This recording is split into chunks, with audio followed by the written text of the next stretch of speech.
দীর্ঘদিন ধরে Bangladesh Singapore match ঘিরে দেশ বিদেশ ঘুরে নিজেদের প্রস্তুত করেছে বাংলাদেশের ফুটবলাররা। তবে পরীক্ষার ময়দানে প্রস্তুতির সব যেন ভুলে বসে আছে শিষ্যরা। শেষ পর্যন্ত ফলাফল শূন্য।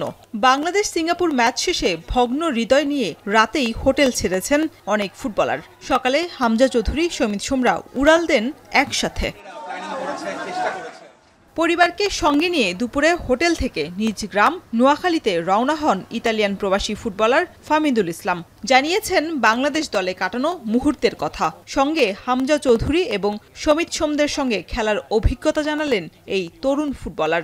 I spent really good time here, really great time. So for me is something special, and I miss them for sure.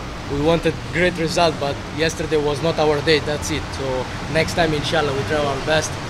Coach সিঙ্গাপুরের ম্যাচে খেলোয়াড়দের জায়গা পরিবর্তনে নতুন ছকই কষেছিলেন। তবে সে জায়গায় নিজেদের দুর্বলতায় প্রতিপক্ষের বাধা টপকাতে পারেননি খেলোয়াড়রা। নিজেদের কাঁধেই সেজন্য নিয়েছেন ব্যর্থতার দায়। তবে সবসময়ের মতো ভবিষ্যতের ভালো করার স্বপ্ন দেখালেন সাদউদ্দিন এবং শেখ মোরসালিন।